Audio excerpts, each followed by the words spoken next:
ಬೊಂಬಾಟ್ ಅಡಿಗೆಗೆ ಸ್ವಾಗತ. ಇವತ್ತು ನಾವು ಮಾಡ್ತಾ ಇರೋದು ಒಂದು ಬೊಂಬಾಟ್ ಆಗಿರೋ ಚಿಕನ್ ಬಿರಿಯಾನಿ. ಅದು ಒಂದು ಪಿಕ್ಚರಲ್ಲಿ ಸೈಡ್ ಆ್ಯಕ್ಟರ್ ಇರಲಿಲ್ಲ ಅಂದರೆ ಹೇಗಿರುತ್ತೆ ಪಿಕ್ಚರ್, ಆ ಥರ ಚಕ್ಕೆ ಲವಂಗ ಬೋನು ಏನು ಎತ್ತಿಡಂಗಿಲ್ಲ, ಬಾರಿಸ್ತಾ ಇರೋದು ಒಳ್ಳೆ ಬಿರಿಯಾನಿನ. ಬನ್ನಿ ಈ ಸೈಡ್ ಆ್ಯಕ್ಟರ್ ಇಲ್ಲದೆ ಇರೋ ಪಿಕ್ಚರು ನೋಡ್ಬಿಡೋಣ. ಅರ್ಧ kg ಬೋನ್ಲೆಸ್ ಚಿಕನ್ ತೊಗೊಂಡಿದ್ದೀನಿ, ಅದು ತೊಡೆಯದ್ದು ಮಾಂಸ ತೊಗೊಂಡಿದ್ದೀನಿ. ಇದು ತುಂಬ ರುಚಿಯಾಗಿರುತ್ತೆ, ನೀವು ಒಂದ್ಸಲಿ ಟ್ರೈ ಮಾಡಿ ನೋಡಿ. ಇದಕ್ಕೆ ಒಂದು 2 ಟೀ ಸ್ಪೂನಷ್ಟು ಮೊಸರು ಹಾಕೊಳ್ಳೋಣ.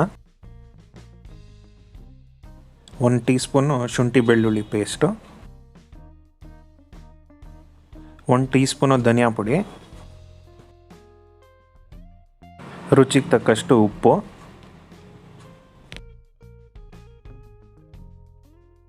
ಅರ್ಧ ಟೀ ಸ್ಪೂನ್ ಅರಿಶಿಣದ ಪುಡಿ, 1 ಟೀ ಸ್ಪೂನ್ ಖಾರದ ಪುಡಿ, 1 ಟೀ ಸ್ಪೂನು ಕಸೂರಿ ಮೇಥಿ, ಅರ್ಧ ಟೀ ಸ್ಪೂನು ಗರಂ ಮಸಾಲ, ಒಂದು ಅರ್ಧ ಟೀ ಸ್ಪೂನ್ ಜೀರಿಗೆ ಪುಡಿ. ಇದು ಮಿಕ್ಸ್ ಮಾಡಿ ಒಂದು ಕನಿಷ್ಠ ಪಕ್ಷ ಅಂದ್ರೂ ಒಂದು ಅರ್ಧ ಗಂಟೆ ಬಿಡಿ. ಇಲ್ಲಾಂದರೆ ರಾತ್ರಿ ಮಾಡಿ ಮುಂದಿನ ದಿನ ಮಧ್ಯಾಹ್ನ ಮಾಡೋಂಗಿದ್ರೂ ಫ್ರಿಜ್ಜಲ್ಲಿ ಇಟ್ಕೊಂಡು ನೆಕ್ಸ್ಟ್ ಡೇ ಯೂಸ್ ಮಾಡ್ಕೋಬೋದು. ಒಂದು ಬಿರಿಯಾನಿ ಪಾತ್ರೆಗೆ 6ರಿಂದ 7 ಟೀ ಸ್ಪೂನ್ ಎಣ್ಣೆ ಹಾಕೊಳ್ಳೋಣ. ಹೌದು, ಎಣ್ಣೆ ಸ್ವಲ್ಪ ಜಾಸ್ತಿ ಅನಿಸ್ಬೋದು. ವಾರ ಹಿಡಿಬೇಕಂದ್ರೆ ಡಯಟ್ ಮಾಡೋಣ, ಬಟ್ ಭಾನುವಾರದ್ದು ಬಿರಿಯಾನಿ ಹೇಗಿರಬೇಕು ಹಾಗೆ ಇರಬೇಕು. ಇದಕ್ಕೆ ಮಸಾಲ ಹಚ್ಚಿರೋ ಚಿಕನ್ನ ಹಾಕೊಳ್ಳೋಣ. ಎಲ್ಲ ಚಿಕನ್ನು ಸೈಡಲ್ಲಿ ಹಾಕ್ಕೊಳ್ಳೋಣ. ಇದನ್ನು ಸ್ವಲ್ಪ ಒಂದು 5 ನಿಮಿಷ ಫ್ರೈ ಮಾಡ್ಕೊಳ್ಳೋದಿದೆ, ಯಾಕಂದರೆ ಈ ಮಸಾಲೆಯಲ್ಲಿ ಹಸಿ ವಾಸನೆ ಹೋಗಲಿ ಅಂತ. ಮತ್ತು ಈ ಥರ ಬಿರಿಯಾನಿ ಮಾಡೋದ್ರಲ್ಲಿ ಒಂದೇನು ಅಂದರೆ ಈ ಪೀಸಲ್ಲೂ ಒಳ್ಳೆ ರುಚಿ ಇರುತ್ತೆ. ನೀವು ಬಿರಿಯಾನಿ ಮುಗಿಸ್ದಾಗ ಕೆಲವು ಬಿರಿಯಾನಿಲಿ ನಿಮಗೆ ಪೀಸು ಸಪ್ಪೆ ಅನಿಸುತ್ತೆ, ಬಟ್ ಈ ಬಿರಿಯಾನಿ ಅಂತೂ ಖಂಡಿತವಾಗ್ಲೂ ಆ ಥರ ಇರಲ್ಲ ಬಿಡಿ. ಇದನ್ನು ಮೀಡಿಯಮ್ ಫ್ಲೇಮಲ್ಲಿ ಒಂದು ಸೈಡು ಒಂದು 2ರಿಂದ 3 ನಿಮಿಷ ಮಾಡ್ಕೊಳ್ಳಿ. 2ನೇ ಸೈಡು ಇವಾಗ ತಿರುವಾಗ್ತಾ ಇದ್ದೀನಿ. ಆ ಚಿಕನ್ ನೋಡ್ತಾ ಇರಬೇಕಾದ್ರೆ ಒಂದು ಅಂದಾಜು ಬರಬೇಕಲ್ಲ ಬಿರಿಯಾನಿ ಹೇಗೆ ಬರ್ಬೋದು ಅಂತ. ಸೂಪರಾಗಿತ್ತು ರೀ. ಈ ಥರ ಒಂದೊಂದೇ ಪೀಸ್ನ ತಿರುಗಿಸ್ಕೊಂಡು ಇನ್ನೊಂದು ಭಾಗದಲ್ಲೂ ಫ್ರೈ ಮಾಡ್ಕೊಳ್ಳೋಣ. ಒಂದು ಅರ್ಧ ಕೈ ಹಿಡಿ ಕೊತ್ತಂಬರಿ ಸೊಪ್ಪು ಹಾಕ್ಕೊಳ್ಳೋಣ. ಇವಾಗ 2 ಕಡೆನೂ ಒಂದು 2ರಿಂದ 3 ನಿಮಿಷ ಆದಮೇಲೆ ಇದನ್ನು ಒಂದು ಸಪ್ರೇಟ್ ಪಾತ್ರೆಗೆ ತೆಗೆದಿಟ್ಕೊಂಬಿಡೋಣ. ಮಸಾಲೆ ಎಣ್ಣೆನ ಪಾತ್ರೆಯಲ್ಲೇ ಉಳಿಸ್ಕೊಳ್ಳೋಣ.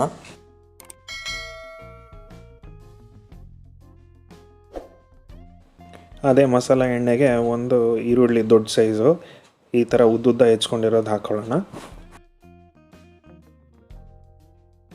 ಅರ್ಧ ಟೊಮ್ಯಾಟೊ ತುಂಬ ಸಣ್ಣದಾಗಿ ಹೆಚ್ಕೊಂಡು ಹಾಕ್ಕೊಳ್ಳೋಣ.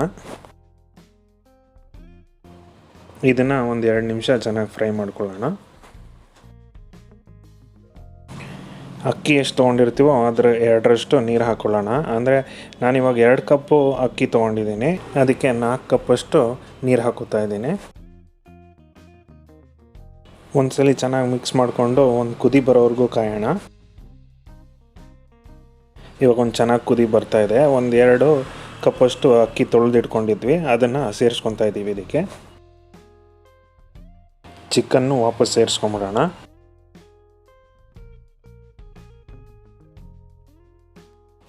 ಒಂದ್ಸಲಿ ಲೈಟಾಗಿ ಈ ಥರ ಮಿಕ್ಸ್ ಮಾಡಿಕೊಂಡು ಆಮೇಲೆ ಉಪ್ಪು ಹಾಕ್ಕೊಳ್ಳೋಣ. ಇವಾಗ ಒಂದು ಜ್ಞಾಪಕ ಇಟ್ಕೋಬೇಕು, ಏನಂದರೆ ನಾವು ಚಿಕನ್ಗೂ ಉಪ್ಪು ಹಾಕಿದ್ವಿ, ಸೊ ನೋಡ್ಕೊಂಡು ಹಾಕ್ಕೊಳ್ಳಿ.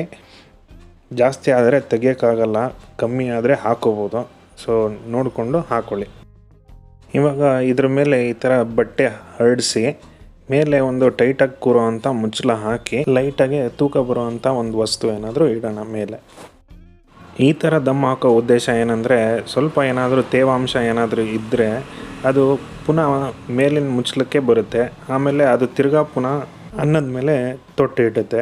ಆವಾಗ ಅನ್ನ ಬಿಡುವಾಗಿ ಬರೋಲ್ಲ. ಈ ಥರ ಮಾಡೋದ್ರಿಂದ ನಿಮಗೆ ಅನ್ನ ತುಂಬ ಚೆನ್ನಾಗಿ ಬಿಡಿಯಾಗಿ ಬರುತ್ತೆ. ಒಂದು 20 ನಿಮಿಷ ಮೀಡಿಯಮ್ ಫ್ಲೇಮಲ್ಲಿ ದಮ್ ಹಾಕಿ ಕ್ಲೈಮ್ಯಾಕ್ಸಿಗೆ ಬರೋಣ ಪಿಕ್ಚರ್ದು. ರೈಸ್ ಅಂತೂ ಸೂಪರ್ ಬಿಡಿಯಾಗಿ ಬಂದಿದೆ, ಮತ್ತು ಚಿಕನ್ ಅಂತೂ ಸೂಪರಾಗಿ ಬೆಂದಿದೆ. ಮತ್ತು ಏನೇ ಒಂದು ವಸ್ತು ಪ್ಲೇಟಲ್ಲಿ ಎತ್ತಿಡಂಗೆ ಇಲ್ಲ, ಅಂದರೆ ಚಕ್ಕೆ ಲವಂಗ ನಿಮಗೆ ಪಲಾವ್ ಎಲೆ ಯಾವುದು ಸೆಂಟ್ರಲ್ಲಿ ಬರೋದೇ ಇಲ್ಲ. ಮಾತ್ರ ಟೇಸ್ಟ್ ಅಂತೂ ನಿಮಗೆ ಈ ವಿಡಿಯೋಲ್ಲಿ ಹಂಗೆ ತಿನ್ಸಂಗಿದ್ದಿದ್ರೆ ತಿನ್ನಿಸ್ಬಿಡ್ತಾ ಇದ್ದೆ ಕಣ್ರಿ. ಆಗಲ್ವೇ? ಅದಕ್ಕೆ ಮನೇಲಿ ಒಂದ್ಸಲಿ ಟ್ರೈ ಮಾಡಿ ನೋಡಿ ಹೇಗಿತ್ತು ಅಂತ ನಮಗೂ ತಿಳಿಸಿ. ಅಲ್ಲಿವರೆಗೂ ಬೊಂಬಾಟ್ ಅಡುಗೆ signing off. See you in another great video. Bye bye.